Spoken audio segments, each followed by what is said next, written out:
M I audible and visible? क्या मेरी आवाज आप सभी तक पहुंच पा रही है या नहीं पहुंच पा रही है? फटाफट से बता दीजिए भाई। जय हिंद मैम, अजीत पांडे कह रहे हैं। क्या तुम्हें मेरी चुटिया दिखाई दे रही है? क्या मैं तुम्हें लिपस्टिक लगाए हुए दिख रहा हूँ? क्या मैं तुम्हें कानों में बाली पहने हुए दिख रहा हूँ? क्या मैं तुम्हें नाक में नथनी पहने हुए दिखाई दे रहा हूँ? मैंने ये तो सुना था कि टाइगर जिंदा है, लेकिन पहली बार मैंने ये सुना है कि भालू जिंदा है, आदिमानव जिंदा है, शेर जिंदा है, बाघ जिंदा है, टाइगर जिंदा है तो सुना था। तो ये आपके लिए था जिसने हमें मैम कहा,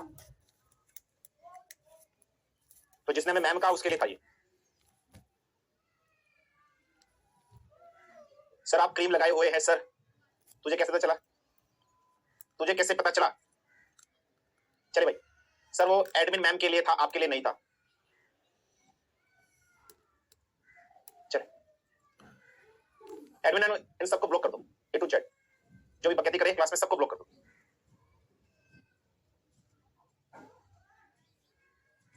चलिए सो आज की अपनी क्लास हम लोग स्टार्ट करें भाई, ठीक है। और आज की क्लास में हम लोग डिस्कशन करने वाले हैं motion in plane, second part हम लोग डिस्कशन करने वाले हैं। और motion in plane second part में हम लोग बहुत सारी चीजें डिस्कशन करने वाले भाई। और आज की इस क्लास में, ठीक है, क्लियर। और आज की इस क्लास में हम लोग और क्या डिस्कशन करेंगे? अजीत पांडे कह रहे हैं सर आपको भी ब्लॉक कर दो। अजीत, मुझे पूर्ण विश्वास है तुम क्रिकेट भी खेलते होंगे। अजीत पांडे, मुझे पूर्ण विश्वास है तुम बैडमिंटन भी खेल लेते होंगे। अजीत पांडे, मुझे पूर्ण विश्वास है तुम टेबल टेनिस भी खेल लेते होंगे, तुम फुटबॉल भी खेल लेते होंगे। जब अजीत पांडे तुम इतना सारा कुछ खेल लेते हो, मेरे से उलझ कर अपने करियर, अपनी जिंदगी के साथ क्यों खेल रहे हो? डोंट टेक पंगा विद मी। चलिए भाई, तो आज की क्लास हम लोग स्टार्ट करने वाले मोशन इन प्लेन हम लोग स्टार्ट करने वाले हैं। और मोशन इन प्लेन में हम लोग बहुत सारी नई चीजें डिस्कशन करने वाले हैं, ठीक है। और मोशन इन प्लेन में हम लोग क्या क्या डिस्कशन करेंगे आज की क्लास के अंदर? ग्राफ्स, ठीक है, ठीक है, क्लियर। सो आज की इस क्लास में हम लोग क्या डिस्कशन करेंगे? ग्राफ से रिलेटेड बहुत सारी चीजें हम लोग आज की क्लास के अंदर डिस्कशन करेंगे, ठीक है। ग्राफ से क्वेश्चंस आएंगे कि यूनिफॉर्म मोशंस क्या होता है, नॉन यूनिफॉर्म मोशंस क्या होता है, डिस्प्लेसमेंट टाइम के बीच में ग्राफ बताइए, वेलोसिटी टाइम के बीच में ग्राफ बताइए कैसे होते हैं, ठीक है। और साथ ही साथ यदि हम लोग बात कर लेते हैं एक्सेलरेशन और टाइम के बीच में कैसे ग्राफ्स आते हैं, इस तरीके से क्वेश्चंस हम लोग डिस्कशन करेंगे आज क्लास में। और आज की क्लास बहुत इंपॉर्टेंट रहने वाली है। साथ साथ हम लोग जब आगे बढ़ेंगे तो आज ही की क्लास में हम लोग बेसिकली डिस्कशन करेंगे एक और टॉपिक्स वगैरह, जिसको हम लोग बोलेंगे कि सेंटीमीटर फोर्स क्या होती है, सेंटीमीटर एक्सेलरेशन क्या होता है, वो भी हम लोग पढ़ लेंगे, ठीक है। और साथ साथ यदि हम लोग बात कर लेते हैं और हम लोग डिस्कशन करेंगे, हम लोग आज की क्लास के अंदर फ्रिक्शन, एक फ्रिक्शन वाली टॉपिक आती है छोटी सी, उससे कई बार क्वेश्चन पूछते हैं, फ्रिक्शन वाला भी हम लोग कवर कर लेंगे। टाइम बचा तो ग्रेविटेशन भी कर लेंगे, और साथ ही साथ टाइम बचा तो अपना आज की इस क्लास में हम लोग प्रोजेक्टाइल मोशंस भी कवर कर लेंगे, ठीक है बेटा। चलिए, सो आज हम लोग बहुत सारी चीजें इस चैप्टर के अंदर डिस्कशन करने वाले हैं। सबसे पहले ग्राफ्स हम लोग पढ़ने वाले हैं। कौन कौन से ग्राफ्स हम लोग पढ़ेंगे? Displacement time graph, velocity time graph, acceleration time graph, ये सब हम लोग आज की इस क्लास में डिस्कशन करने वाले हैं, ठीक है भाई साहब। नेक्स्ट यदि हम लोग बात कर लेते हैं आज ही की क्लास के अंदर, हम लोग सेंट्रीपिटल फोर्स क्या होती है, सेंट्रीपिटल फोर्स के बारे में हम लोग पढ़ेंगे। इसके बाद सेंट्रीफ्यूगल फोर्स क्या होती है, सेंट्रीफ्यूगल फोर्स क्या होती है, इसके बारे में कोशिश करेंगे हम लोग पढ़ लेंगे।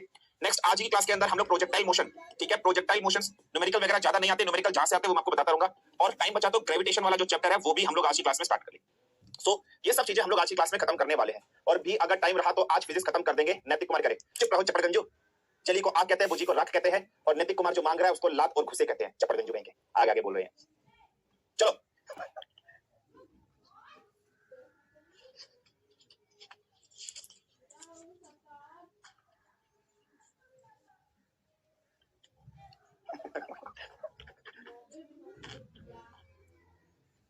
ठीक है, आ जाओ भैया, स्टार्ट करें। तेलू है ना मेरा, तेलू तेलू एम तेलू। स्टार्ट करें भैया आज की क्लास को। चलो भैया, आज की क्लास को अपन स्टार्ट करते हैं। और आज की इस क्लास में हम लोग पढ़ने वाले हैं ग्राफ्स, ठीक है भाई। चलो चलो, अब सीरियस हो जाओ, इधर आओ। ग्राफ्स पढ़ने से पहले कुछ दो चीजें आपको पढ़नी पड़ेगी, ठीक है, बहुत ध्यान से समझना। ग्राफ्स पढ़ने से पहले दो चीज मैं आप लोगों को बता रहा हूं बेटा जी, बहुत ध्यान से समझना, दो चीजों को समझना। एक होता है यूनिफॉर्म मोशन और एक होता है नॉन यूनिफॉर्म मोशन। ध्यान समझना, एक चीज होती है यूनिफॉर्म मोशन, ठीक है, और एक चीज होती है नॉन यूनिफॉर्म मोशन। दोनों को आपको बहुत अच्छे से समझना पड़ेगा। अगर आपको दोनों कंसेप्ट समझ में आते होंगे तो ही आप आगे के क्वेश्चंस वगैरह बना पाओगे। यूनिफॉर्म मोशंस क्या होता है, ठीक है, बिल्कुल याद रखना। और नॉन यूनिफॉर्म्स क्या होता है, ठीक है, बिल्कुल याद रखना। यूनिफॉर्म मोशंस क्या होता है, नॉन यूनिफॉर्म मोशंस क्या होता है, बहुत ध्यान से सुनना। सबसे पहले हम लोग बात करते हैं यूनिफॉर्म मोशंस। यूनिफॉर्म मोशन में भी यदि मैं बात करूं तो दो चीज आप लिख सकते हो। एक लिख सकते हो यूनिफॉर्म स्पीड क्या होता है, और ऐसी एक चीज आती है कि यूनिफॉर्म वेलोसिटी क्या होती है। ऐसी दो चीज आती है, कुछ नहीं है, छोटा सा कंसेप्ट है, छोटी सी चीज है, बस आपको समझना। यूनिफॉर्म का मतलब लगातार, ठीक है, बिल्कुल ध्यान से समझना, ठीक है, बिल्कुल ध्यान से समझना। यूनिफॉर्म का मतलब क्या होता है, लगातार, ये याद रख लीजिएगा। लगातार का मतलब क्या होता है बेटा, ध्यान से समझना। अगर कोई ऑब्जेक्ट है वो equal distance in equal interval of time covered कर रहा है, मैं फिर से बता रहा हूं, अगर कोई ऑब्जेक्ट है equal distance in equal interval of time, मतलब जैसे सपोज करो इसको, किसी ऑब्जेक्ट को, किसी बॉडी को पॉइंट ए से पॉइंट डी पर जाना था। उसने पहले ए से बी एक डिस्टेंस ट्रेवल किया, फिर बी से सी ट्रेवल किया, फिर सी से डी ट्रेवल किया। वो ध्यान से समझना, ए से बी किया, फिर बी से सी किया, फिर सी से क्या किया, डी ट्रेवल किया। ए से बी सपोज करो आपका डिस्टेंस है 20 मीटर का, 20 मीटर का डिस्टेंस ये ट्रैवल करता है सपोज करो 20 सेकंड में ही। नेक्स्ट जो 20 मीटर है वो भी ये ट्रैवल कर रहा है 20 सेकंड में ही। नेक्स्ट 20 किलोमीटर जो है वो भी ये ट्रैवल कर रहा है 20 सेकंड में भी। So equal distance in equal interval of time अगर चल रहा है, यूनिफॉर्म एक ही स्पीड से चल रहा है या नहीं चल रहा, उसकी स्पीड ना तो बढ़ रही है, उसकी स्पीड ना तो घट रही है। यूनिफॉर्म का मतलब क्या होता है? कांस्टेंट, लगातार, एक जैसा, एक समान। यूनिफॉर्म को हिंदी में बोलते हैं एक समान। तो स्पीड कैसी हो रही है? एक समान गति के साथ चल रहा है। अगर कोई ऑब्जेक्ट एक समान गति के साथ चल रहा है, इसका मतलब उसी गति से शुरू हुआ और उसी गति पर खत्म हो रहा है। उसके बीच में जितने भी डिस्टेंस आ रहे हैं वो सारे यूनिफॉर्म स्पीड के साथ कर रहा है। So equal distance in equal interval of time, उसको आप क्या बोलोगे? यूनिफॉर्म स्पीड बोलोगे। तो यूनिफॉर्म स्पीड क्या हो गया? Equal distance in equal interval of time, in equal interval of time, ठीक है, in equal interval of time. ऐसे मोशन को आप लोग कौन सा मोशन बोलोगे? Loose motion. नहीं, ऐसे मोशन को आप लोग यूनिफॉर्म स्पीड, यूनिफॉर्म मोशन बोलोगे। ये याद रख लीजिएगा। समझ में आ गया या नहीं आ गया? अच्छा, नेक्स्ट क्या है? यूनिफॉर्म वेलोसिटी है। नेक्स्ट क्या है? यूनिफॉर्म वेलोसिटी है। यूनिफॉर्म वेलोसिटी में भी क्या आ जाएगा? हाँ, मतलब एक्सेलरेशन जीरो है बेटा। बिल्कुल सही पहचाना है, बिल्कुल अर्थात सही पहचाना आपने। एक्सेलरेशन क्या हो गई है? जीरो हो गई है। बिल्कुल बेटा, ठीक है, आएगा। नेक्स्ट क्या है? यूनिफॉर्म वेलोसिटी की बात कर लेते हैं। यूनिफॉर्म वेलोसिटी क्या होती है? ठीक है, बिल्कुल ध्यान से सुनना भाई। वेलोसिटी के कांसेप्ट में क्या आ जाता है? वेलोसिटी के कांसेप्ट में क्या आ जाता है? डिस्प्लेसमेंट आ जाता है। वेलोसिटी के कांसेप्ट में क्या आ जाता है? डिस्प्लेसमेंट। तो बस सीधा आप क्या लिखोगे? इक्वल, आप क्या लिखोगे? Equal displacement, equal displacement in equal interval of time, in equal interval of time. समझ लो, in equal interval of time. कहने का मतलब इक्वल, जो वेलोसिटी कैसी रही है? वेलोसिटी कैसी रही है? कांस्टेंट रही है। वेलोसिटी कैसी रही है? कांस्टेंट रही है। मतलब कोई ऑब्जेक्ट v1 स्टार्टिंग में चला था 5 मीटर प्रति सेकंड की रफ्तार से चला था, और फाइनल ए पॉइंट पर उसकी वेलोसिटी 5 मीटर प्रति सेकंड थी। बी पॉइंट पर जब वो रुका, उसकी वेलोसिटी भी कितनी थी? 5 मीटर प्रति सेकंड थी या नहीं थी? अच्छा, और आप जानते हो एक्सेलरेशन का फॉर्मूला होता है change in velocity upon change in time is the formula for the acceleration. Change का मतलब क्या होता है? Final minus initial. So v2 minus v1 divided by t2 minus t1 ऐसे ही करते हो। जब कोई ऑब्जेक्ट यूनिफॉर्म वेलोसिटी के साथ चल रहा है, इसका मतलब कांस्टेंट एक समान वेलोसिटी के साथ चल रहा है, स्टार्टिंग में 20 से एंड में 20 से। तो इसका मतलब v2 माइनस v1 जब मैंने करा तो जीरो ही तो आया। इसका मतलब यूनिफॉर्म वेलोसिटी में आप ये भी बोल सकते हो कि एक्सेलरेशन की वैल्यू हमेशा क्या रहती है? जीरो, या एक्सेलरेशन आपका क्या रहता है? कांस्टेंट रहता है। कांसेप्ट समझ में आया या नहीं आया? फटाफट बता दीजिए।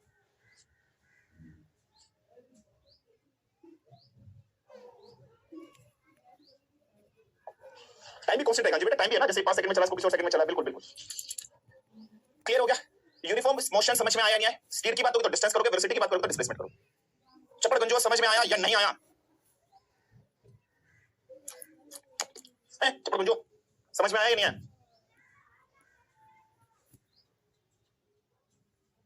यूनिफॉर्म मोशन समझ में आ गया? Uniform velocity, uniform speed, uniform velocity समझ में आ गया नहीं आ गया? और चपड़ गंजो सर वेलोसिटी भी जीरो रहेगी। वेलोसिटी जीरो नहीं है बेटा। वेलोसिटी क्यों जीरो है? वेलोसिटी तो वैल्यू है बेटा, 5 मीटर 6 मीटर कुछ भी है। वेलोसिटी जीरो नहीं है, वेलोसिटी कांस्टेंट है।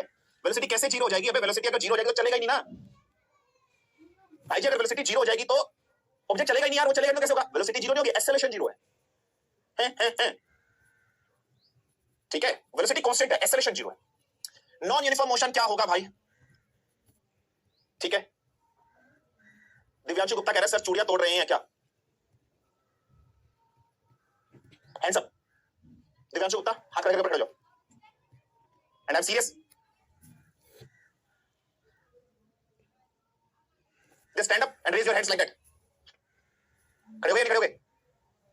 You don't know how to talk. Divyanshu Gupta, I am talking to you. I hope आप खड़े हुए होंगे। आप ज्यादा देर तक मत खड़े होइए, बदबू आ रही है हम सबको।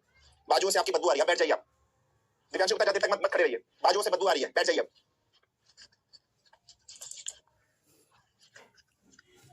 करिए ना, अब बैठ जाइए, बदबू आ रही है बाजू से, अब बैठ जाइए।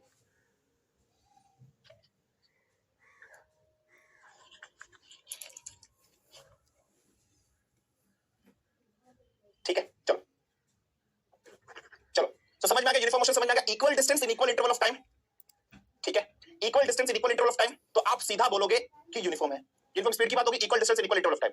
वेलोसिटी की बात होगी तो equal displacement in equal interval of time. सीधी सी बात है। अब बात करते हैं नॉन यूनिफॉर्म मोशन की कि सर नॉन यूनिफॉर्म मोशन क्या होते हैं? ठीक है, नॉन यूनिफॉर्म मोशन क्या होता है? अनइक्वल डिस्टेंस या फिर unequal displacement, displacement in unequal interval in unequal time period. भाई जैसे पहला मैंने डिस्टेंस 20 मीटर चला 20 सेकंड में, अगला मैंने चला सिर्फ 10 मीटर 15 सेकंड में, अगला मैंने चला है 50 मीटर कितने सेकंड में? 40 सेकंड में। तो सब देखिए इंटरवल बराबर बराबर इंटरवल नहीं है, अलग distance in unequal interval of time. तो ऐसे मोशन को एक समान नहीं बोलोगे, अनइक्वल बोलोगे। सो यूनिफॉर्म और नॉन यूनिफॉर्म समझ में आ गया? नॉन यूनिफॉर्म में कभी भी एक्सेलरेशन कांस्टेंट नहीं होगी, जीरो नहीं होगी। Is that clear to each and everybody? कोई समस्या, कोई दिक्कत? फटाफट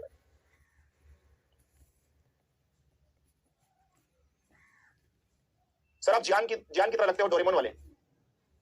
विशाल कुमार कह रहे हैं। इसी बात पे विशाल कुमार एक शायरी लीजिए। आदमी का दिल जवा होना चाहिए, उम्र में क्या रखा है? आदमी का दिल जवा होना चाहिए, उम्र में क्या रखा है? वाह वाह करते रहना। ठीक है, आदमी का दिल जवा होना चाहिए, उम्र में क्या रखा है? टप्पा खा के जाए तो चौका है, डायरेक्ट जाए तो छक्का है। ठीक है सर, अगर सेम डिस्टेंस में डिफरेंट वेलोसिटी, सेम डिस्टेंस में सर, अगर सेम डिस्टेंस में डिफरेंट वेलोसिटी हो तो सेम डिस्टेंस में डिफरेंट वेलोसिटी, सेम डिस्टेंस में डिफरेंट वेलोसिटी है, सेम डिस्टेंस में डिफरेंट वेलोसिटी, पागल हो गया मैं? सेम डिस्टेंस में डिफरेंट वेलोसिटी, टाइम कहां गया? टाइम कहां गया? कुछ भी भाई सर, कुछ मैच नहीं हुआ, मैच करने के थोड़ी ना बोला था तुम लोगों को।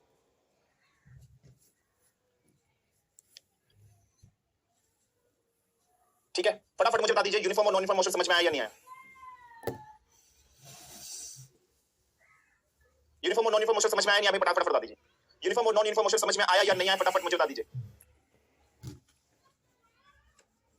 यूनिफॉर्म और यूनिफॉर्म समझ में आ गया भाई, सिंपल सा है, कोई कांसेप्ट इसमें नहीं है। ठीक है, चलो अब आते हैं ग्राफ्स पर, बहुत इंपॉर्टेंट है दोस्तों, इसको समझना। सबसे पहले हम लोग ग्राफ्स पढ़ रहे हैं, किसके बीच में ग्राफ्स पढ़ रहे हैं? ठीक है, सबसे पहले हम लोग ग्राफ पढ़ेंगे डिस्प्लेसमेंट टाइम ग्राफ। तो हेडिंग डाल लीजिए डिस्प्लेसमेंट टाइम ग्राफ। क्या होता है डिस्प्लेसमेंट टाइम ग्राफ? ध्यान से समझना। अब डिस्प्लेसमेंट टाइम ग्राफ भी बहुत सारे टाइप के होंगे दोस्तों, इसमें भी बहुत सारी कैटेगरीज हम लोग पढ़ेंगे। जब कोई ऑब्जेक्ट रेस्ट से चल रहा होगा, ठीक है, या कोई ऑब्जेक्ट रेस्ट में होगा, पहला केस, इसमें केस 1 पढ़ना। केस 1 है when the object is at rest. मैं ऑप्शन दूंगा, आप लोग ग्राफ बनाना। देन दी एसटी ग्राफ कैसा होगा? पेपर में क्वेश्चन आएगा, देन दी एसटी ग्राफ कैसा होगा? 4 ऑप्शन बेटा जी मैं आपके सामने दे रहा हूं, बहुत ध्यान से देखना। इस तरफ एस लिखता हूं, इस तरफ टाइम लिखता हूं। दूसरा ऑप्शन दे रहा हूं बेटा जी, ध्यान से देखना, इस तरफ एस लिख रहा हूं, इस तरफ टी लिख रहा हूं। तीसरा ग्राफ ऐसा है, चौथा ग्राफ ये सी है एस और टी के बीच में, और चौथा ग्राफ कुछ आपका ऐसे है। ठीक है, 4 ग्राफ एस और टी के बीच में। जब कोई ऑब्जेक्ट रेस्ट पर होगा तो एसटी ग्राफ कैसा होगा? ऐसे ही क्वेश्चन पेपर में डायरेक्टली पूछेगा, ये सही है, ये सही है, ये सही है, या ये सही है। सर ऐसे तो सिलेबस नहीं ओवर होगा, जल्दी पढ़ लो ना यार। I know how to cover the syllabus and when to cover the syllabus. Don't worry about that. Please study. ऐसे तो सिलेबस कवर नहीं होगा। ये वही बच्चा जो छुट्टी मांगता 22 तारीख की, 22 तारीख की छुट्टी चाहिए, सिलेबस कंप्लीट नहीं होगा। चलिए, when the object is at rest, जब ऑब्जेक्ट रेस्ट पर है, भाई ऑब्जेक्ट चल नहीं रहा है, जब ऑब्जेक्ट रेस्ट पर है मतलब एस और टी के बीच में अगर मैं ग्राफ प्लॉट करना चाहता हूं, भाई time is equal to 1 second पर ऑब्जेक्ट का डिस्प्लेसमेंट कितना होगा? 0। Time is equal to 2 second पर भी ऑब्जेक्ट का डिस्प्लेसमेंट कितना होगा? 0 होगा। Time is equal to 3 second पर भी ऑब्जेक्ट रेस्ट पर रहेगा, डिस्प्लेसमेंट 0 होगा या नहीं होगा? Time is equal to 4 second पर भी डिस्प्लेसमेंट कितना होगा? 0 ही होगा या नहीं होगा? Time is equal to 5 second पर ऑब्जेक्ट भी कहां रहेगा? 0 ही रहेगा, डिस्प्लेसमेंट 0 ही रहेगा, वो नहीं चलेगा। भाई इस ग्राफ में देखिए, इन ग्राफ को प्लॉट करके देखिए, या time is equal to 1 second पर डिस्प्लेसमेंट इतना है, time is equal to 2 second पर डिस्प्लेसमेंट इतना है, time is equal to 3 second पर डिस्प्लेसमेंट इतना है। 0 तो नहीं है, चेंज हो रहा है, चेंज हो रहा है, इसका मतलब ग्राफ नहीं है। Time is equal to 1 second पर डिस्प्लेसमेंट इतना है, time is equal to 2 second पर डिस्प्लेसमेंट इतना है, time is equal to 3 second पर डिस्प्लेसमेंट इतना है, ये भी ग्राफ नहीं है। नेक्स्ट देखिए, इस ग्राफ को देखिए, time is equal to 1 second पर डिस्प्लेसमेंट इतना है, time is equal to 2 second पर डिस्प्लेसमेंट इतना है, time is equal to 3 second पर डिस्प्लेसमेंट इतना है, time is equal to 4 second पर डिस्प्लेसमेंट इतना है, ये तो चेंज हो रहा है, 0 नहीं हो रहा। इसको देखिए, time is equal to 1 second पर डिस्प्लेसमेंट इतना है, यही कहीं है, यहां पर गए, यहां भी इतना ही है, यहां गए, यहां भी इतना ही है, यहां गए, यहां भी इतना ही है, यहां गए, यहां भी इतना ही है, मतलब एक फिक्स्ड वैल्यू है या नहीं है? ये रुका हुआ है या नहीं है? ये वैल्यू कुछ भी हो सकती है, ये रुका हुआ है, यही है, टाइम बढ़ रहा है, यही कहीं है, तो ग्राफ मेरे लिए सुटेबल यही है। तो when the object is at rest, तो एसटी ग्राफ कैसा बनेगा? एसटी ग्राफ ऐसा बनेगा। ये समझ में आया या नहीं? मैंने आपको कांसेप्ट बता दिया, कैसे पहचानना, किस तरीके से पहचानना, ग्राफ कैसे बनाते हैं। ऑप्शन आगे तो आप पहचान जाओगे कैसे आपको करना है, समझ में आ गया? तो रेस्ट के लिए एसटी ग्राफ कैसा बनेगा? ऐसा बनेगा। कोई समस्या, कोई दिक्कत किसी को? ठीक है, क्लियर हुआ या नहीं हुआ जी? चल, कोई समस्या, कोई दिक्कत?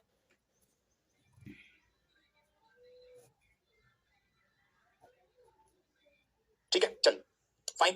केस 2 का ग्राफ आप लोग बताओगे भाई।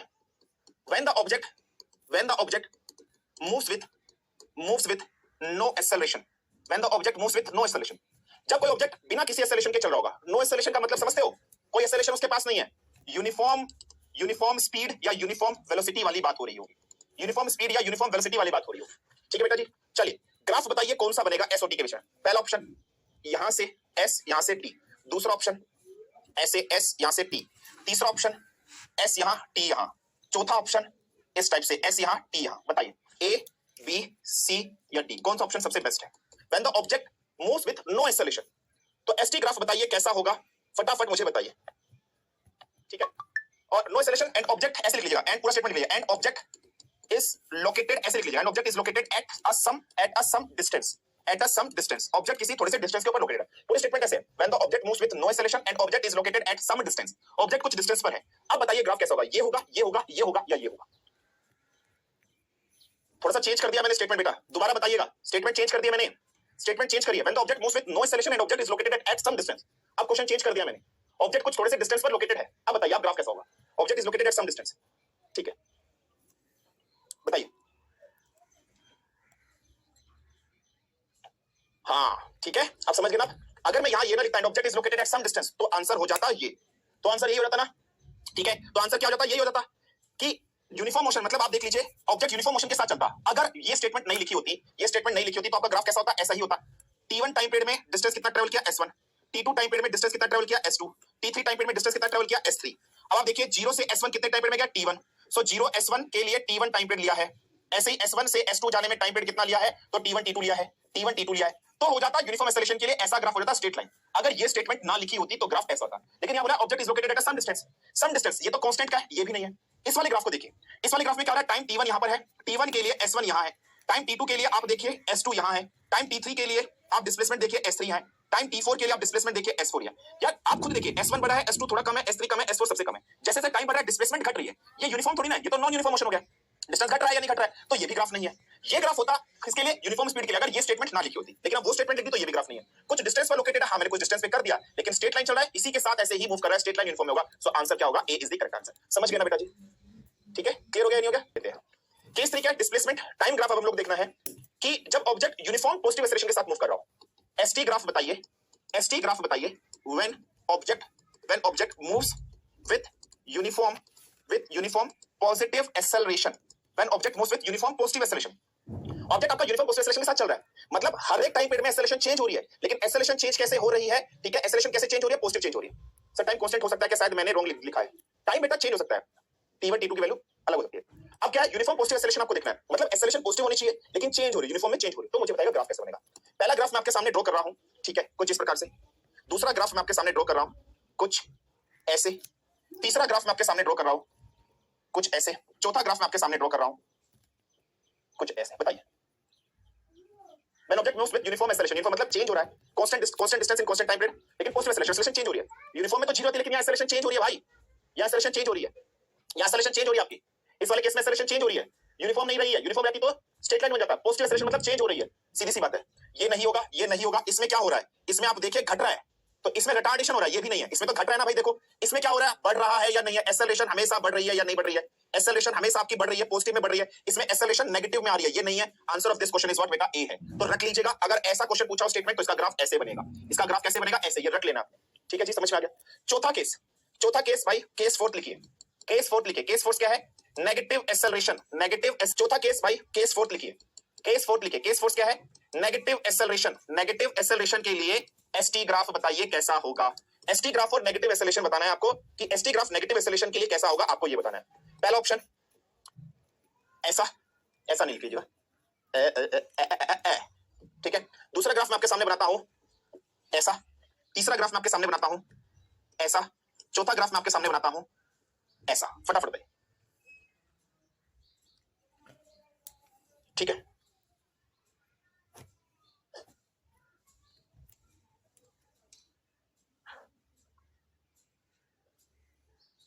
सर स्लोप एक्सेलरेशन है क्या, बिल्कुल सही पहचाना जी बेटा, स्लोप एक्सेलरेशन है, बिल्कुल अश्वथन जी सही पहचाना, क्या खूब पहचाना, बढ़िया। नेगेटिव एक्सेलरेशन घटा हुआ किसमें बेटा, इसमें देखिए वैल्यू यहां, इसके लिए वैल्यू यहां, इसके लिए वैल्यू यहां, इसके लिए वैल्यू यहां, घट रही है। Answer this. सो ऐसे केस के लिए ग्राफ कैसा बनेगा बेटा जी, ऐसे बनेगा, एस इधर टाइप इधर।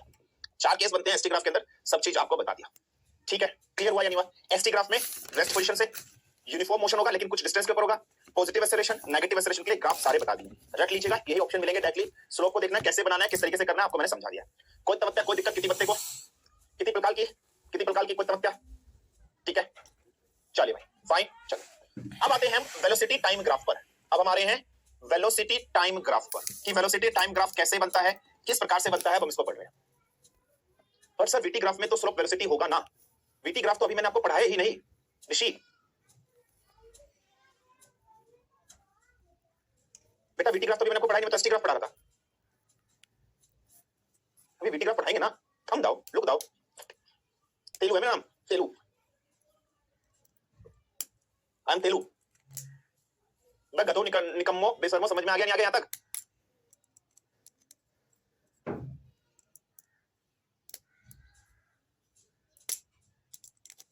लेकिन बी ऑप्शन तब होता ना जब आप बोलते कंटीन्यूअस नेगेटिव एक्सेलरेशन में चल रहा है।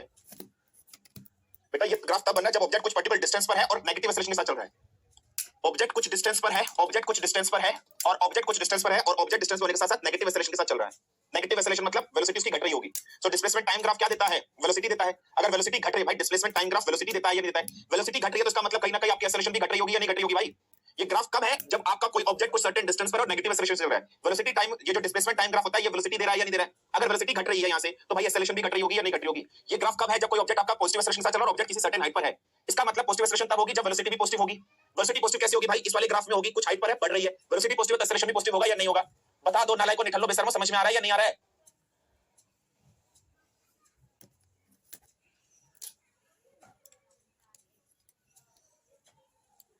Sir what if acceleration is not negative continuously then?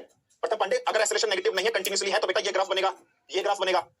दिखाया ना सर? जन बोलते बोलते टंग स्लिप हो गई। एसटी ग्राफ में स्लोप वेलोसिटी, वीटी ग्राफ में स्लोप एक्सेलरेशन। हाँ जी बेटा। सर तो उस हिसाब से तो ये ऑप्शन भी आएगा, उसमें भी तो वेलोसिटी घट भी रही है और बढ़ भी रही है। सत्यम, सिर्फ और सिर्फ घटना लिखा है, घट रहा है, इसमें तुम घट भी रही हो, बढ़ भी रही है। ऑप्शन में क्या ये लिखा है कि पहले घट रही है पहले बढ़ रही है? ऑप्शन में क्लियरली लिखा है घटना ही लिखा है। ये कैसे आ जाएगा भाई? ये नहीं आएगा ना। डिस्टेंस पर नहीं तो नेगेटिव एक्सेलरेशन कैसे होगा? अरे वो इक्विलिब्रियम स्पीड से हुआ है। क्लियर हो गया भाई? इतनी सिंपल चीज क्लियर हो गई या नहीं होगी? ये नहीं आएगा बेटा, इसमें घट भी रहा बढ़ भी रहा, पूछा सिर्फ घट रहा पूछा है। ठीक है प्रज्ञा, वो सत्यम मैं बता दो।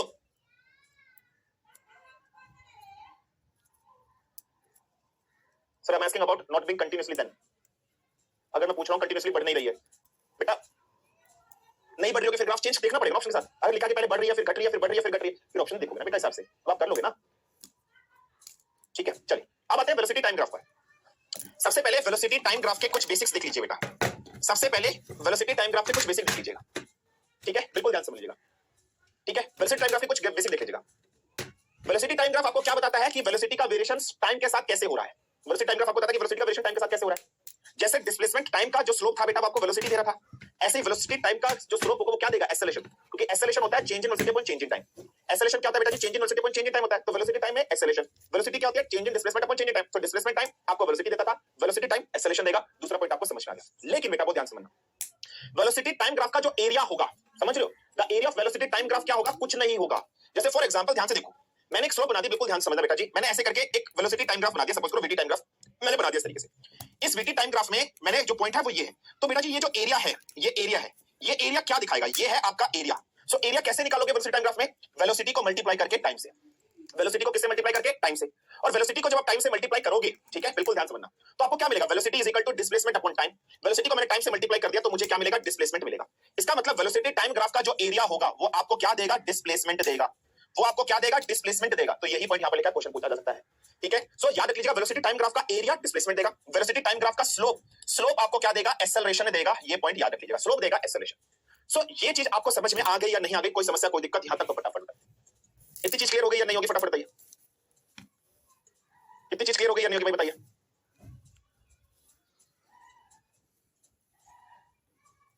इतनी चीज क्लियर हो गई या नहीं होगी? बताइए। क्लियर सभी को इतनी चीज? अब वेलोसिटी टाइम ग्राफ में केस पढ़ लेते हैं। सबसे पहले बेटा जी केस 1 पढ़ लेते हैं। ठीक है, वेलोसिटी टाइम ग्राफ में केस 1 है, वेलोसिटी टाइम ग्राफ में केस पढ़ लेते हैं। सबसे पहले बेटा जी केस 1 पढ़ लेते हैं। ठीक है, वेलोसिटी टाइम ग्राफ में केस 1 है, when the object is moving with constant velocity. ठीक है, when the object is moving with constant velocity, तो आपको वीटी ग्राफ बताना है, constant velocity. When the object is moving with constant velocity, जब कोई ऑब्जेक्ट कांस्टेंट वेलोसिटी के साथ मूव करेगा, एक्सेलरेशन कितना होगा? 0 होगा या नहीं होगा? ठीक है, क्लियर? तो ग्राफ बताइए। पहला ग्राफ आपके सामने है v और t, दूसरा ऑप्शन आपके सामने v और t। ठीक है, फटाफट बताइए। When the object is moving with constant velocity that is 0 acceleration, तो ग्राफ कैसा होगा आपका? फटाफट बताइए, फटाफट बताइए। मैंने यहां ये नहीं लिखा है विद कांस्टेंट, बहुत ध्यान से समझना। चलो मैं ऑप्शन देता हूं, तुम्हारी बुद्धि भी चेक करता हूं। ऑप्शन दे रहा हूं, बताइए।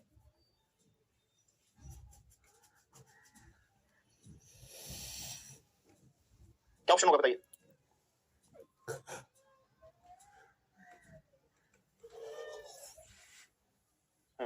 शिवानी कुमारी मिल गई, बी वाली, बिल्कुल ये मुझे ढूंढना था। गौरीनंद भी मिल गए, जय यादव भी मिल गए। ठीक है, शिवानी, गौरी, जय, एक और मिल गया, विदु, सौरभ, बहुत बढ़िया, शाबाश, क्या गजब की बात है बेटा। इस क्वेश्चन में जो बच्चे ऑप्शन बी लगा रहे हैं, ऑप्शन बी आंसर नहीं होगा। ये तो नहीं होगा, आपको मालूम है, ये भी नहीं होगा। सर जी ऑप्शन बी होगा क्या? नहीं होगा, करेक्ट आंसर है ऑप्शन ए। वेलोसिटी देखिए, t1 टाइम पीरियड पे भी वेलोसिटी की वैल्यू v1 है, t2 टाइम पीरियड पे भी वेलोसिटी की वैल्यू कितनी है? v1 है, t3 टाइम पीरियड पे भी वेलोसिटी की वैल्यू क्या है? v1 है। एक्सेलरेशन क्या हो गया? Final minus initial, v final minus v initial divided by t final minus t initial.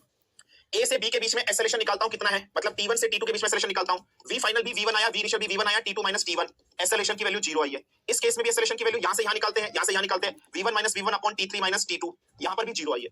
ये ऑप्शन इसके अकॉर्डिंग है, इसके अकॉर्डिंग करते हैं। यहाँ पर टाइम t1 है, टाइम t1 के लिए वेलोसिटी की वैल्यू v1 है, यहाँ पर टाइम t2 है, t2 के लिए वेलोसिटी की वैल्यू v2 है, यहाँ पर टाइम t3 है, t3 के लिए वेलोसिटी की वैल्यू v3 है, यहाँ पर टाइम t4 है, t4 के लिए वेलोसिटी की वैल्यू v4 है। v1 v2 v3 v4 अलग अलग वैल्यू है। एक्सेलरेशन निकालते हैं v final minus v initial divided by t final minus t initial. यहाँ से यहाँ निकालते हैं या इससे t1 से t2 के बीच में निकालते हैं, तो v2 minus v1 divided by t2 minus t1।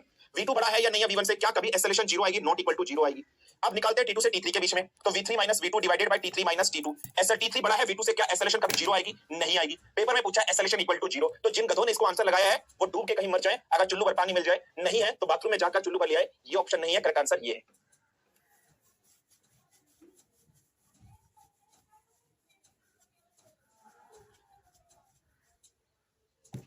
Clear? समझ में आ गया? केस 2, केस 2 पढ़ते हैं। When object is moving with positive constant acceleration having some initial velocity. Object is moving with constant positive acceleration, ठीक है? Acceleration, ठीक है? Acceleration is moving with constant positive acceleration and having some initial velocity. And having some initial velocity. Initial velocity. तो graph बताइए कैसा होगा? पहला option v और t के बीच में, यहाँ v है, यहाँ पर t है, ऐसा, ठीक है? दूसरा ऑप्शन ऐसा, तीसरा ऑप्शन ऐसा, चौथा ऑप्शन ऐसा। Sir can you explain again? Pratap Pandey कह रहे हैं,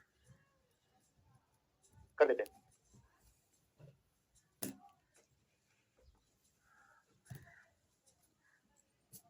कैसा बनेगा?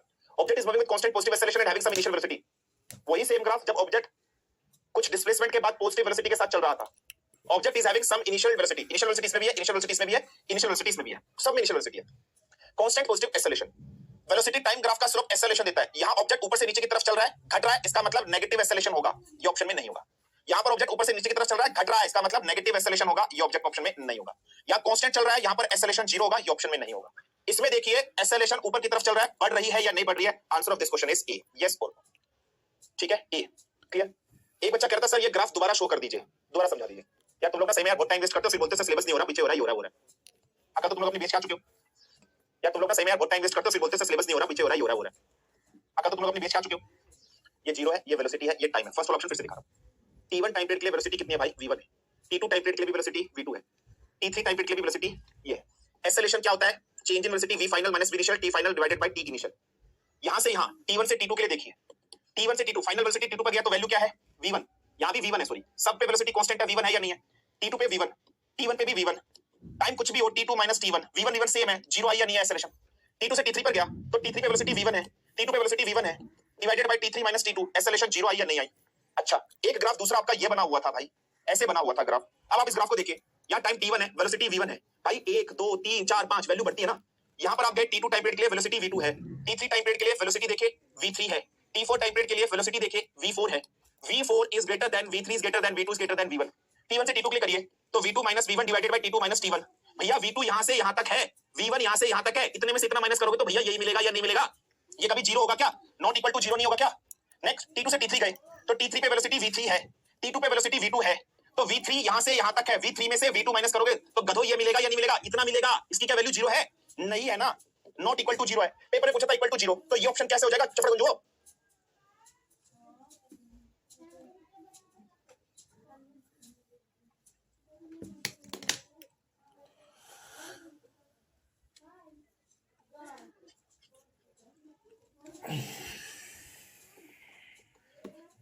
ठीक है, case 3, when the object is moving with constant positive acceleration having zero velocity, having initial zero velocity, having initial zero velocity, having zero initial velocity and constant positive acceleration। भाई बहुत time waste करते हो यार सच्ची में आप लोग। Graph ऐसा बनेगा, ग्राफ ऐसा बनेगा या ऐसा बनेगा? अब मैं एक्सप्लेन नहीं करूंगा, पहले बता रहा हूं।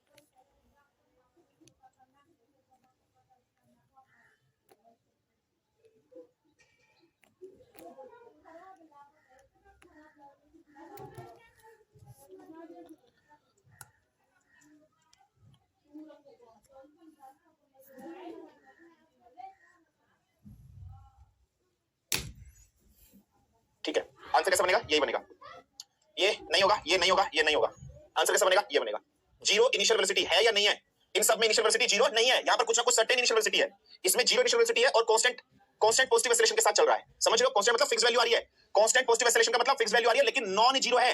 कांस्टेंट पॉजिटिव एक्सेलरेशन का मतलब क्या? वैल्यू तो आ रही है बट नॉट जीरो, जीरो नहीं आ रही है, कुछ ना कुछ वैल्यू +1 +2 +3 +4 कुछ ना कुछ आ रही है बेटा, बट जीरो नहीं आ रही है। सो आंसर यही होगा।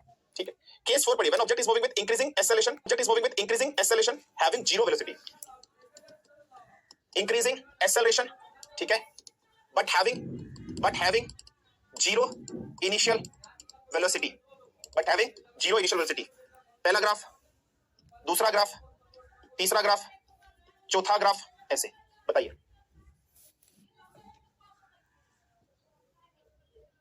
सॉरी, 5 ऑप्शन, ऐसे 5 ऑप्शन है, 1 2 3 4 5, ये 5 ऑप्शन है, 5 ऑप्शन है। ए, यहीं से जूता निकाल के ऑनलाइन फेंक के मारूंगा, थूथड़े पे लगेगा तुम सबके जाके। चपड़गंजुआ, सिर्फ एक बच्चे ने नन आंसर दिया है। ए, ऐसे खुलता है मुंह जैसे डस्टबिन पे पैर रख दी खुलता है, ऐसे खुलता है तुम लोग का मुंह। चपड़गंजुआ, जैसे डस्टबिन पे पैर रखते हैं ना, ऐसे खुलता है।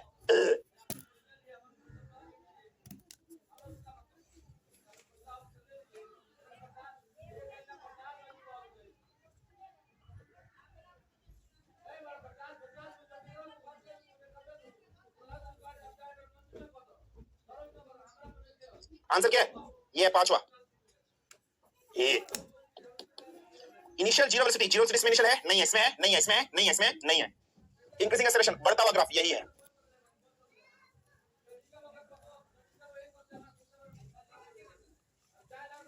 ठीक है, चलिए सर केस तो फिर से बता दो। Object is moving with constant positive acceleration and having some initial velocity. Object constant positive acceleration से चल रहा है, कुछ वेलोसिटी है उसका। बेटा ये यहां से स्टार्ट हुआ, इनिशियल वेलोसिटी इसमें भी है, इनिशियल वेलोसिटी इसमें भी है, इनिशियल वेलोसिटी इसमें भी है, इसमें भी इनिशियल वेलोसिटी है। कहता है पॉजिटिव एक्सेलरेशन का मतलब क्या है बेटा? बढ़ती हुई। इस वाले ग्राफ में क्या है बेटा जी? वेलोसिटी टाइम ग्राफ का जो स्लोप होता है वो एक्सेलरेशन, ये ऊपर से नीचे की तरफ आ रहा है, ये ऊपर से नीचे की तरफ आ रहा है, वेलोसिटी घट रही है तो एक्सेलरेशन नेगेटिव नहीं हुआ क्या? ये भी ऊपर से नीचे की तरफ आ रहा है, तो मुझे बताइए इसमें भी एक्सेलरेशन नेगेटिव हुई या नहीं हुई? इस वाले में कांस्टेंट है या नहीं है? इस वाले ऑप्शन में सिर्फ वेलोसिटी बढ़ रही है तो एक्सेलरेशन भी बढ़ रही है, इसलिए ये आंसर है। ठीक है, चलिए क्लियर हो गया। अब हम लोग बात कर लेते हैं एक्सेलरेशन टाइम ग्राफ के बारे में। ठीक है, सो एक्सेलरेशन टाइम ग्राफ आप लोग समझ लेते हैं। सो एक्सेलरेशन टाइम ग्राफ में सबसे पहला पॉइंट क्या लिखा था? Area under the acceleration time graph represent the change in velocity. अगर मैं एक्सेलरेशन टाइम ग्राफ कोई भी बना लूं, सपोज को ऐसे बना लूं, इसमें जो ये एरिया है ये मुझे क्या बताएगा? ये एरिया जो मुझे बताएगा वो बताएगा चेंज इन वेलोसिटी बताएगा। क्यों? क्योंकि एक्सेलरेशन होता है change in velocity upon change in time. और एरिया कैसे निकालते हैं भाई? एरिया कैसे निकालेंगे? एरिया निकालेंगे जब एक्सेलरेशन और टाइम को मल्टीप्लाई कर देंगे। जब मैं एक्सेलरेशन और टाइम को मल्टीप्लाई कर दूंगा तो आंसर क्या आएगा? चेंज इन वेलोसिटी आएगा या नहीं आएगा? एक्सेलरेशन टाइम को मल्टीप्लाई कर दूंगा, change in velocity. So acceleration time graph में जो एरिया होगा वो चेंज इन वेलोसिटी देगा या नहीं देगा? या तो आप क्या बोल सकते हो कि area under the acceleration time graph for the certain time period is equal to the change in velocity during that time interval. यही होगा या नहीं होगा? कोई समस्या, कोई दिक्कत समझने में आया हो तो फटाफट बताइए। ठीक है, दीपक माने ब्लॉक नहीं हो भाई। क्लियर? धनश्री पाटिल कह रहे sir negative acceleration in VT graph. Negative में बेटा ये वाला ग्राफ बन जाएगा, नेगेटिव में ये वाला। नेगेटिव एक्सेलरेशन बेटा ये भी बन सकता है, पूछा with initial velocity with having some velocity, तो ये बन जाएगा ऐसा, ऊपर से नीचे की तरफ आएगा, नेगेटिव एक्सेलरेशन बताएगा। ठीक है, क्लियर हो गया? ठीक है, चलिए अब इसमें ग्राफ पढ़ते हैं। Acceleration time constant, decreasing acceleration. Acceleration time graph आपको बताना है if an object moves with decreasing acceleration. ठीक है, एक्सेलरेशन टाइम ग्राफ आपको बताना है if an object moves with decreasing acceleration. Decreasing acceleration के साथ चल रहा है एक्सेलरेशन टाइम ग्राफ, तो ऐसा ही बनेगा या नहीं बनेगा? डिक्रीजिंग एक्सेलरेशन घट रही है नहीं घट रही है? घट रही है या नहीं घट रही है? डिक्रीजिंग एक्सेलरेशन पहले इतने टाइम पीरियड के लिए इतनी एक्सेलरेशन थी, इतने टाइम पीरियड के लिए यहां हुई, फिर यहां के लिए यहां हुई, तो दैट इसका आंसर रख लीजिएगा, ऐसा ग्राफ बनेगा। ठीक है, ऐसा ग्राफ बनेगा। नेक्स्ट, यदि हम लोग बात कर रहे हैं अगर acceleration time graph with increasing acceleration time graph of an object, if an object moves with increasing acceleration, तो कैसा बनेगा भाई? ऐसा बनेगा या नहीं बनेगा? ऐसा बनेगा या नहीं बनेगा? किसी को कोई समस्या, कोई दिक्कत हो, किसी टाइप की, किसी प्रकार की कोई बीमारी, कैसी भी, तो फटाफट बताइए।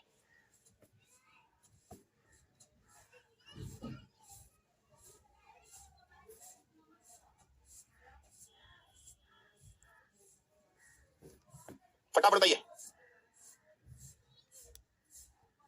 क्लियर हो गया?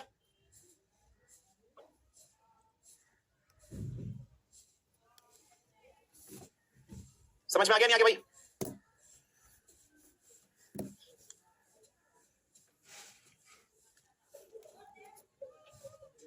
When the object having no initial motions रुका रहेगा। Sir VT graph if A is negative with initial velocity then यार with having some initial velocity ऐसे भी हो सकता है, ऐसे भी हो सकता है, ये भी सही है, ये भी सही है, समझ रहे हो?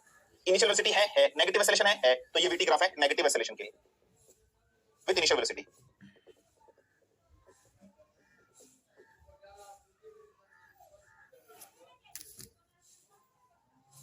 सर लगता है आप हम बच्चों से प्यार नहीं करते। बिल्कुल सही लगता है आपको बेटा, कॉम्प्लेक्स ग्राफ से ये दे सारे, ठीक है। हाँ कांस्टेंट डिक्रीजिंग एक्सेस, हाँ बेटा बस ये, बस इतने पढ़ने ग्राफ, कुछ नहीं पढ़ने, इससे फालतू नहीं आएंगे आपके पेपर में, बस इससे फालतू नहीं आएंगे, ये इससे फालतू लेवल का आपका नहीं आएगा, बस इतना ही ग्राफ आपने पढ़ना है, दैट्स ऑल, ठीक है। Sir slope of eighty graph कुछ बताता है, कुछ नहीं बताता है, एक्सेलरेशन और टाइम के बीच में कोई आपका और अगला चीज तो बनती नहीं ना बेटा, क्लियर, ठीक है। Sir is there any case when the graph is in the negative quadrant, negative quadrant नीचे की तरफ चला जाए, नीचे की तरफ चला जाए, ऐसे ऐसे चला जाए, हाँ बन जाते हैं केस, उसमें स्लोप देखना पड़ता है बेटा, उसमें एंगल देखना पड़ता है, थीटा देखना पड़ता है, यहाँ भी जा सकता है, थीटा देखना पड़ता है, वो आपके 11 12 में आता है, वो सब आपके सिलेबस में नहीं है, इस सीरीज के सिलेबस में नहीं है, वो अग्निवीर एग्जाम्स जो पढ़ते हैं उसमें आता है, वो आपको सिलेबस में नहीं है, बन जाता है। चलिए ठीक है, चलिए अब हम आते हैं नेक्स्ट टॉपिक की तरफ, और नेक्स्ट टॉपिक हमारा जो है वो है प्रोजेक्टाइल मोशन, ठीक है, बस आ जाइए। अब हम लोग आ रहे हैं, ठीक है, हाँ रिटार्डेशन नेगेटिव एक्सेलरेशन होता है, ठीक है। चलिए sir area under 80 graph velocity देता है, भाई भाई मैं नहीं पढ़ा रहा, मैं जा रहा हूँ, मैं नहीं पढ़ा रहा, मैं नहीं खेल रहा तुम्हारे साथ, मैं नहीं खेल रहा, इतनी बार समझाते हैं आसान सी चीजें तुम्हें समझ में नहीं आती यार, हद है यार, दिमाग की दही कर दिया तुम लोगों ने, वो भी हंस रहे हैं, तुम्हारे साथ मैं नहीं खेलूंगा भाई। एरिया हमेशा क्या बताता है, एरिया बताता है प्रोडक्ट जिसके बीच में आप ग्राफ प्लॉट कर रहे हो, किस उसके पीछे प्रोडक्ट कर रहे हो, एक्सेलरेशन इनटू टाइम। यार एक्सेलरेशन का फॉर्मूला क्या होता है, change in velocity upon change in time होता है यार, एक्सेलरेशन में टाइम को मल्टीप्लाई कर दिया तो क्या बना है भाई, चेंज इन वेलोसिटी नहीं बना है क्या, सो एरिया क्या बता रहा है, चेंज इन वेलोसिटी बता रहा है।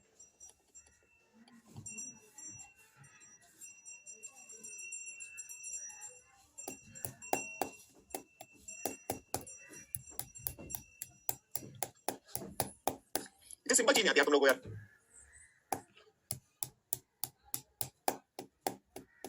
वो पहले वाला जो रूप था ना वही सही है तुम्हारे साथ, एंग्री वाला, गुस्से वाला, थोड़ा सा ज्यादा फन करना तो सिर पे चढ़ जाते हो, हद करते हो सर, ये भी बना के दिखा दो, खुद नहीं देते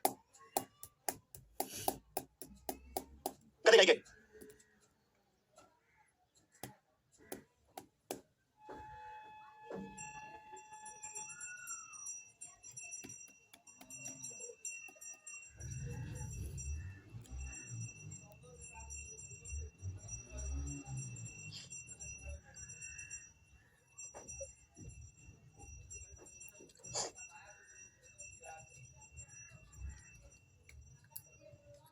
चलो अब आ जाओ प्रोजेक्टाइल मोशन पर,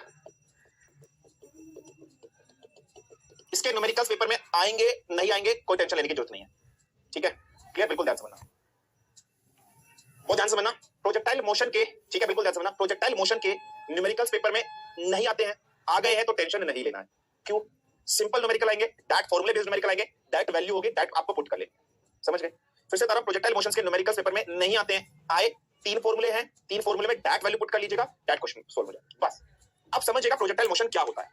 प्रोजेक्टाइल मोशन होता है जब कोई चीज प्रोजेक्टाइल ऐसे चलती है, जैसे फॉर एग्जांपल जैवलिन थ्रो है, आपने उसको ऐसे फेंका, तो जैवलिन थ्रो जब फेंकते हो तो इस तरीके से ऐसा मोशन करके चलता है या नहीं चलता है, बिल्कुल एक सेमी सर्कल सा मोशन करके चलता है, नहीं चलता है, वो जो सेमी सर्कल सा मोशन करके चलता है उस मोशन को कहा जाता है प्रोजेक्टाइल मोशन। यहां पर आपको you sine theta, you cos theta ये सब दिखाई दे रहा है, इसको डरना नहीं है, जिनके पास 11th और 12th में फिजिक्स थी वो तो समझ गए होंगे कि कंपोनेंट कैसे डिवाइड करते हैं, कैसे आया, आपको टेंशन लेने की जरूरत नहीं है। आपको सीधा सा प्रोजेक्टाइल मोशन का एग्जांपल याद रख लेना, किसी ने बॉल पकड़ी है, क्रिकेटर जब बॉल फेंकता है, क्रिकेटर जब बॉल फेंकता है या क्रिकेटर जब शॉट मारता है तो कैसे जाती है, ऐसे जाती है, लॉन्ग जंप करते हो ऐसे जाती है या नहीं जाती है, बिल्कुल ऐसे जाती है। ये हवा देखे कि हॉरिजॉन्टल कंपोनेंट वर्टिकल कंपोनेंट कैसे बन गए, कुछ नहीं समझना है, बस आपको कुछ नहीं समझना, बस ये जो पिंक कलर से डायग्राम बना हुआ है इस मोशन को समझिए, ये जो मोशन है ये है प्रोजेक्टाइल मोशन। अब इस डायग्राम में बहुत इंपॉर्टेंट ध्यान समझना, ये ऑब्जेक्ट ओ पॉइंट से चला और किस पॉइंट पर खत्म हुआ, यहां पर, यहां से यहां जाने में इसने जो डिस्टेंस चला है इसको बोलते हैं रेंज, इसको क्या बोलते हैं, रेंज, ठीक है, बिल्कुल याद रख लीजिएगा, ठीक है, क्लियर, इसको क्या बोलते हैं, इसको बोलते हैं रेंज, यहां से यहां तक इसने जो डिस्टेंस चला है इसको क्या बोलते हैं, रेंज। अब जब ऑब्जेक्ट को आपने ऐसे फेंका है तो एक पॉइंट देखिए, ये पॉइंट है जहां पर इसकी मैक्सिमम हाइट थी, जहां पर इसकी हाइट क्या थी, यहां पर इसकी हाइट क्या थी, मैक्सिमम। तो मैक्सिमम हाइट कितनी होती है, रेंज का फॉर्मूला क्या है, आप ऑब्जेक्ट को कितने एंगल से फेंकोगे कि ये maximum range, maximum distance travel कर ले। दूसरा, जब आपने ऑब्जेक्ट को फेंका है तो उसका टाइम ऑफ फ्लाइट क्या होगा, कितने टाइम में वो डेस्टिनेशन पे पहुंच जाएगा, 3 चीजें इसमें निकालनी होती है। अब आपको बता रहा हूं, यहां पर डायरेक्ट वैल्यूज 3 फॉर्मूले आपके सामने लिखे हैं और इन फॉर्मूले को रख लीजिए। टाइम ऑफ फ्लाइट का एक फॉर्मूला होता है, टाइम ऑफ फ्लाइट का मतलब है कि ऑब्जेक्ट को फेंका तो कितने टाइम ऑफ फ्लाइट वो हवा में रहेगा, फ्लाइट में रहेगा, कितने टाइम पे या कितने टाइम पे पहुंच जाएगा। टाइम ऑफ फ्लाइट का फॉर्मूला होता है 2u sin theta upon g, ऐसे लिख लीजिएगा, ये u नॉट लिखा है आप सीधा लिख लीजिएगा 2u sin theta upon g। यहां पर u क्या है, जिस वेलोसिटी से आपने उसको फेंका है, साइन थीटा क्या है? थीटा है ये एंगल, ये पेपर में गिवन होगा कि किसी ऑब्जेक्ट को 45 डिग्री से फेंका है या किसी ऑब्जेक्ट को किसी एंगल से फेंका है। जी क्या है? Acceleration due to gravity. You क्या है? वेलोसिटी। तो ये है टाइम ऑफ फ्लाइट का फॉर्मूला, दैट रख लीजिएगा। दूसरा है ऑब्जेक्ट मैक्सिमम हाइट पर पहुंचेगा तो मैक्सिमम हाइट कितनी होती है, उसका फॉर्मूला दैट लिखा है, you square sine square theta upon 2g, that लिखा है। थीटा पेपर में गिवन होगा कि आपने किसी जैवलिन थ्रो में किसी को भाले को फेंका 45 डिग्री से 5 किलोमीटर या 5 मीटर प्रति सेकंड की रफ्तार से फेंका है, तो बताइए उसकी मैक्सिमम हाइट कितनी होगी, दैट ये फॉर्मूला यूज कर लेना। नेक्स्ट है हॉरिजॉन्टल रेंज। हॉरिजॉन्टल रेंज मतलब हॉरिजॉन्टल डिस्टेंस उसने कितना ट्रैवल किया है, दैट फॉर्मूला है you square sine 2 theta upon g। You square sine 2 theta upon g। कोई ऑब्जेक्ट मैक्सिमम हॉरिजॉन्टल रेंज तब करता है यदि थीटा किसी ऑब्जेक्ट को 45 डिग्री पर फेंका हो। किसी ऑब्जेक्ट को 45, भाला मैक्सिमम डिस्टेंस तब ट्रैवल करता है यदि आप ऑब्जेक्ट को 45 डिग्री पर फेंकते हो। समझ रहे हो? एंगल पूछ लेता है कि ऑब्जेक्ट सबसे ज्यादा डिस्टेंस कब ट्रैवल करता है, 45 डिग्री पर। समझ में आया या नहीं आया फटाफट मुझे बता दीजिए, कोई क्वेश्चन कोई दिक्कत। ये तीन फॉर्मूले रख लीजिएगा, दैट वैल्यू गिवन होगा, थीटा गिवन होगा, जी गिवन होगा, यू गिवन होगा, पुट करके h t फ्लाइट h सब फाइंड करना पड़ेगा, दैट्स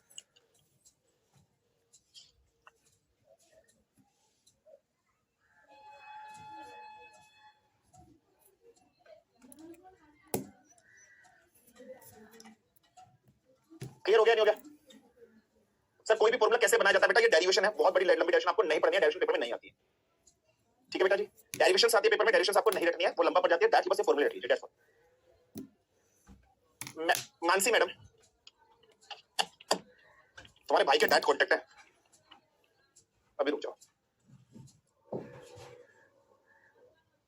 बेटा, यू मान लो चाहे वी मान, बेटा यहाँ फॉर्मूले में यू नॉट लिखा है, वी यहाँ वी लिखा है, मैं यू बोल रहा हूँ, ये यू है बेटा, यू वेलोसिटी यू मान लो।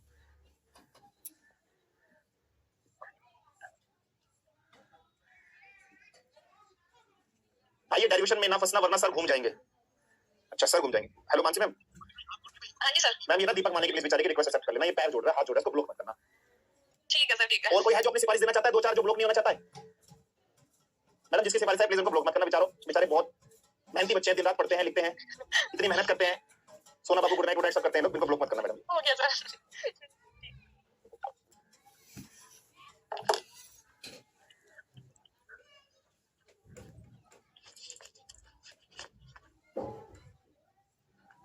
हो गया?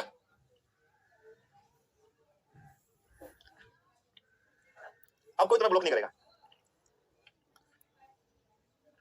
मैडम। जो भी ये बोले ना आवाज तो प्यारी, जिसको सबसे पहले ब्लॉक कर दो, और ये बोले मैडम तो पिघल गई, इनको सबसे पहले ब्लॉक कर दो। सर मैं तो आपका फैन हो गया, सब आपके मुरीद हो गए।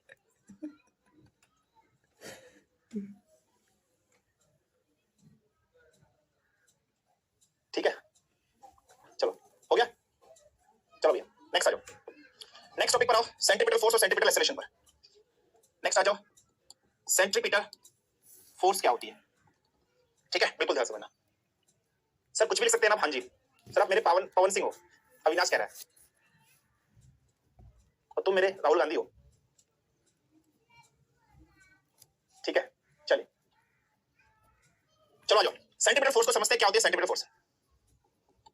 ये अपना अविनाश है, राक्षस जैसा शक्ल है इसकी, सींग यहां पर निकाल देते हैं जो पवन सिंह कह रहा था। ठीक है, इसके हाथ में एक रस्सी दे दी सपोज करो, और इस रस्सी पर यहां पर एक रोक, हमने क्या कर दिया, रोक लगा दिया, पत्थर इस तरीके से बांध दिया। ठीक है भाई, क्लियर? बिल्कुल ध्यान समझना, क्लियर है? अब ध्यान समझना, ध्यान समझना। ये अपना अविनाश है, राक्षस जैसे इसके दांत है, काले काले इसके सींग है, जो मुझे पवन राव कह रहा था। ठीक है, ये एक रस्सी है, इसने एक रस्सी के साथ पत्थर बांध रखा है। ठीक है भाई, अब ये पत्थर को पकड़कर गोल गोल ऐसे घुमा रहा है। ठीक है, ये पत्थर को पकड़कर ऐसे गोल गोल घुमा रहा है, इसने गोल गोल घुमाया, पत्थर इस तरीके से मोशन में चला, बिल्कुल इस तरीके से घुमा, यहाँ गया, यहाँ गया, यहाँ गया, यहाँ गया। ठीक है भाई, क्लियर? बिल्कुल ध्यान समझना। अब ध्यान देखो, जो ये पत्थर है, अगर सपोज करो ये गांठ खुल गई, जो पत्थर पे आपने रस्सी से गांठ बांध रखी है, बाई चांस सपोज करो अगर ये गांठ खुल गई, ठीक है बिल्कुल ध्यान समझना, तो क्या होगा? अगर ये गांठ खुल गई तो ये पत्थर बाहर को निकलेगा। इसका मतलब जब कोई ऑब्जेक्ट एक सर्कुलर मोशन में होता है, इस तरीके से घूम रहा है, तो उस ऑब्जेक्ट की जो वेलोसिटी है, ठीक है, उस ऑब्जेक्ट की जो वेलोसिटी है वो किस तरफ एग्जिस्ट करती है? बाहर की तरफ एग्जिस्ट करती है या नहीं करती है बेटा जी? इसका मतलब अगर ये गांठ खुल गई तो इसकी वेलोसिटी बाहर की तरफ एग्जिस्ट करेगी। ये पत्थर निकलकर कहां जाएगा? बाहर की तरफ जाएगा या नहीं जाएगा? हां सर, ये पत्थर निकलकर बाहर की तरफ जाएगा, इसकी वेलोसिटी इधर को एग्जिस्ट करेगी इस तरीके से। तो एक चीज तो हमें पता चल गई कि जब कोई ऑब्जेक्ट सर्कुलर पाथ में घूमता है तो उस ऑब्जेक्ट की वेलोसिटी हमेशा बाहर की तरफ घूमती है। लेकिन अब बहुत ध्यान से समझना, जब ये ऑब्जेक्ट सर्कुलर पाथ में घूम रहा है तो ये निकल नहीं रहा, इसका मतलब सेंटर की तरफ से कोई ना कोई एक ऐसी फोर्स है जो इसको पकड़ के रखी हुई है और बाहर निकलने नहीं दे रही। सेंटर की तरफ से एक ऐसी फोर्स लगी है जो इसको पकड़ के रखी है, बाहर निकलने नहीं दे रही, नहीं निकल रही है। यही जो फोर्स सेंटर की तरफ एग्जिस्ट करती है, उस फोर्स को कौन सी फोर्स कहा जाता है? Centimetre force. तो जब कोई ऑब्जेक्ट एक सर्कुलर पाथ में घूमता है इस तरीके से, बिल्कुल इस तरीके से घूमता है, ठीक है बिल्कुल ध्यान समझना, तो जब कोई ऑब्जेक्ट इस तरीके से सर्कुलर पाथ में इस तरीके से घूमता है तो सेंटर की तरफ जो फोर्स लगती है उस फोर्स को सेंट्रीपिटल फोर्स कहा जाता है। इसी वजह से जितने भी प्लैनेट्स हैं जो सन के चारों चक्कर लगा रहे हैं, घूमते हैं। आप किसी ट्रैक पर जाते हो, अचानक चौराहे पर आप सड़क को ऐसे मुड़ते हो, वो किसकी वजह से हो रहा है? सेंट्रीपिटल फोर्स की वजह से हो रहा है। So bending on a curved road, ठीक है, bending on a curved road, ठीक है, curved road, bending on a curved road की बात कर लेते हैं। या फिर प्लैनेट्स का जो मूवमेंट होता है, या फिर जो आपके प्लैनेट्स होते हैं, इन प्लैनेट्स का जो मूवमेंट होता है, ये भी किस वजह से होता है? सेंटीमीटर फोर्स की वजह से भी होता है। मतलब कोई भी चीज सर्कुलर पाथ में घूमती है, उसकी वजह से होता है। सेंटीमीटर फोर्स हमेशा कहां एग्जिस्ट करती है? Towards the centre. Centimetre force का फॉर्मूला बस आपको डायरेक्ट लिखना है, डेरिवेशंस नहीं पढ़नी है। और क्या है? mv square by R. mv square by R. Sir R क्या है? यहां से ऑब्जेक्ट का सेंटर की तरफ से जो डिस्टेंस है, ये जो डिस्टेंस है, ये है आर। एम क्या है? इस ऑब्जेक्ट का मास, जब ये सर्कुलर ऑब्जेक्ट में घूम रही होगी, इसकी velocity. So centimetre force is equal to mv square by R. That's what इसके एग्जांपल पूछे थे, बस इतनी चीज आपको पढ़ना है, कुछ नहीं पढ़ना। हाँ जी बेटा, मून और अर्थ के अराउंड घूम रही है, वो भी।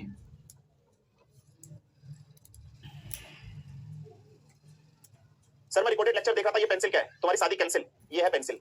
राजकुमार,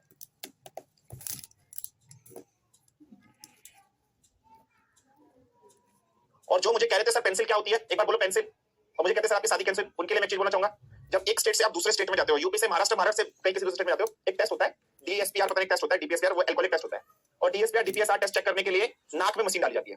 तो ये उस बच्चे के लिए जिसने मुझे बोला था कि सर बोलो पेंसिल आपकी शादी कैंसिल, जब एक स्टेट से दूसरे स्टेट में जाते हो, आपका डीपीएसपीआर टेस्ट हुआ था, तो उस बच्चे ने बोला पुलिस वाले से, सर इसको नाक में डाला जाता है, नाक वाले छेद में डाला जाता है, इसका छेद जो डाला जाता है वो चेंज नहीं कर सकते क्या लोकेशन, नाक के जगह कहीं नहीं डाल सकते क्या? तो ये बच्चे के लिए, ठीक है। जिसने भी बोला था आरके कह रहा मेरे लिए, तो आरके को एक बार पुलिस ने पकड़ लेता, तो पुलिस को जब पकड़ा तो आरके ने बोला नाक में घुसा रहे हो, उसको कहीं और नहीं घुसा सकते क्या? तो ये आरके के लिए है।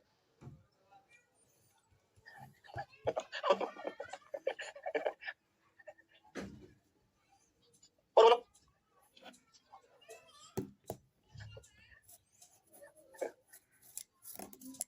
चलो नेक्स्ट है सेंट्रीफ्यूगल फोर्स। सेंटीमीटर फोर्स क्या? Centrifugal force.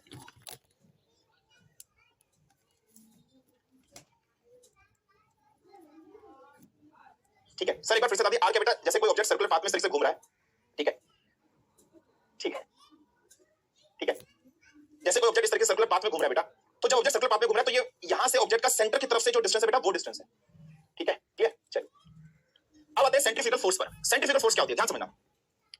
ये भी सर्कुलर मोशन में एग्जिस्ट करती है, ये भी सर्कुलर मोशन में ही एग्जिस्ट करती है जब कोई ऑब्जेक्ट सर्कुलर पाथ में चलता है, ये भी सेम वही एग्जिस्ट करती है जब कोई ऑब्जेक्ट सर्कुलर पाथ में चलता है। लेकिन इसमें क्या डिफरेंस है, वो ध्यान समझिएगा, ठीक है, क्लियर? बिल्कुल ध्यान समझना। ये भी क्या, बिल्कुल ध्यान समझना, जब कोई ऑब्जेक्ट सर्कुलर मोशन में चलता है, फिर सर्कुलर पाथ में चलता है, तब भी ये फोर्स एग्जिस्ट करती है। इसका भी फॉर्मूला वही है, mv स्क्वायर बाय आर। लेकिन ये जो फोर्स होती है, ये आउटसाइड, बाहर की तरफ एग्जिस्ट करती है, आउटसाइड, बाहर की तरफ एग्जिस्ट करती है। आप लोगों को बायोलॉजी में मैम ने एक मेथड पढ़ाया होगा, सेंट्रीफ्यूगेशन, याद आया? और शायद मैंने आपको केमिस्ट्री में पढ़ाया था सेंट्रीफ्यूगेशन, जहां पर ब्लड में से, आपको याद आ रहा, ब्लड का जो प्लाज्मा होता है, और इस प्लाज्मा में से फिब्रिनोजेन, याद होगा, फिब्रिनोजेन नामक प्रोटीन को सेपरेट जब हम करते हैं, और सेपरेट करने पर जो चीज रिमेनिंग ब्लड होता है, उस रिमेनिंग ब्लड को सेरम कहते हैं। ये एग्जांपल है सेंट्रीफ्यूगेशन, ब्लड सेपरेशन में सेरम टेस्ट करते हैं। या फिर आपके घर में आपने देखा होगा, वॉशिंग मशीन में जब कपड़ा धोते हैं, ठीक है, वॉशिंग मशीन में जब कपड़ा धोते हैं, तो वॉशिंग मशीन में जब कपड़ा धोते हैं, तो कपड़ा किस तरफ एग्जिस्ट करता है बेटा? बाहर निकलने की कोशिश करता है या नहीं करता है? गोल गोल घूमने का कपड़ा बाहर निकलने की कोशिश करता है या नहीं करता है? ठीक है, बिल्कुल ध्यान समझना। और साथ ही साथ यदि हम लोग बात करते हैं, आपकी मम्मी जी जब दूध मथती हैं, इस तरह से मक्खन निकालती हैं, तो जब दूध मथती हैं, मक्खन निकालती हैं, तो मशीन ऐसे घूमते, दूध बाहर की तरफ भागता है या नहीं भागता है? तो कोई फोर्स किसी सर्कुलर मोशन में आने के कारण बाहर की तरफ भागती है। सेंट्रीफ्यूगेशन कैसे होता है? आपका ब्लड लिया जाता है, घुटने में रखा है सैंपल में, उसको घूमने वाली मशीन में सैंपल में से रखा है। ब्लड जब आपका ऐसा घूमता है, तो ब्लड के प्लाज्मा में से फिब्रिनोजेन नाम का प्रोटीन सेपरेट हो जाता है, और जो ब्लड का कंपोनेंट बच जाता है, उसको सेरम कहते हैं। वही मेथड है। इसका मतलब एग्जांपल क्या है आपका? वॉशिंग मशीन, ये एग्जांपल में आता है, ये एक एग्जांपल है। या ब्लड में से सेरम निकालना, बस जो फोर्स बाहर की तरफ एग्जिस्ट करती है, इस तरीके से जो फोर्स बाहर की तरफ एग्जिस्ट करती है, एफसी जब बाहर की तरफ एग्जिस्ट करे, वो है सेंट्रीफ्यूगेशन फोर्स। क्लियर हुआ या नहीं हुआ भाई? फटाफट बता दीजिए।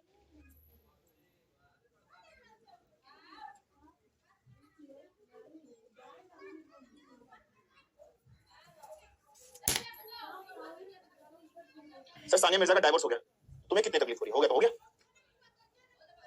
विनीत यादव, सर फिर दोनों में डिफरेंस क्या है बेटा? सेंट्रीपिटल सेंटर की तरफ एग्जिस्ट करती है, सेंट्रीफ्यूगल बाहर की तरफ करती है, ठीक है। सर फिगर ड्रॉ कर दीजिए, किसका? सर इसके एग्जांपल बेटा, वॉशिंग मशीन, बटर निकालना, मिल्क में से बटर निकालना, सेंट्रीफ्यूगेशन ऑफ ब्लड, ये सब एग्जांपल है। जो सेंटर की तरफ एग्जिस्ट करती है सेंट्रीपिटल, जो बाहर की तरफ एग्जिस्ट करती है सेंट्रीफ्यूगल है। सेम फॉर्मूला होगा। वेलोसिटी बाहर की तरफ है बेटा, वेलोसिटी दोनों बाहर की तरफ एग्जिस्ट कर रही है, ठीक है। सेंट्रीफ्यूगेशन मशीन का या क्या, कैसे ड्रॉ करूं? ऐसे आपके घर में वॉशिंग मशीन होती है, ऐसे ऐसे ऐसे ऐसे ऐसे, ये वॉशिंग मशीन के प्रोपेलर्स हैं, ठीक है। इस तरीके से आप कपड़े धो रहे हो, तो ये बाहर एग्जिस्ट कर रही है, ये डाल,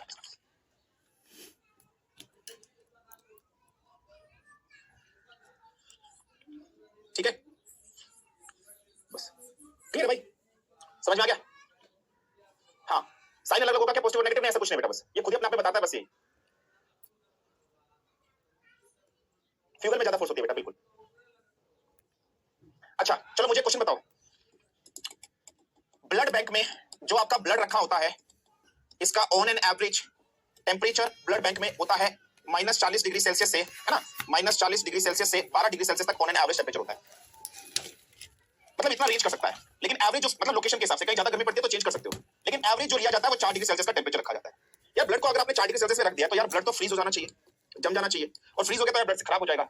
तो ब्लड में ऐसा क्या डाला जाता है जिस वजह से ब्लड फ्रीज नहीं हो पाता या ब्लड सड़ नहीं पाता, सोलिडिफाइड नहीं हो पाता, क्या डाला जाता है?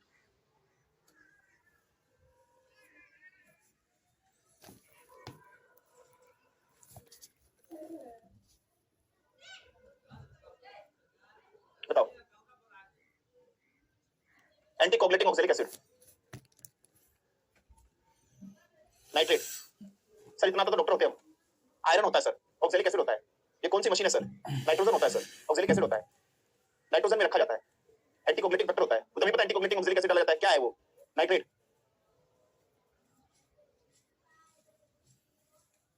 ऑप्शन में नाइट्रोजन नहीं है, ऑप्शन में नाइट्रोजन नहीं है, डेक्सट्रोज भी नहीं है, अब बताओ। ऑप्शन में नाइट्रोजन भी नहीं है, डेक्सट्रोज भी नहीं है, अब बताओ।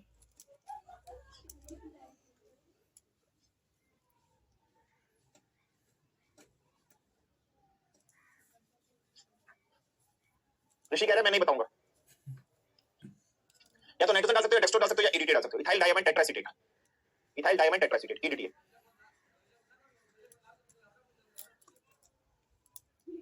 ठीक है जी, इथाइल डायमंड टेट्राएसिटेट,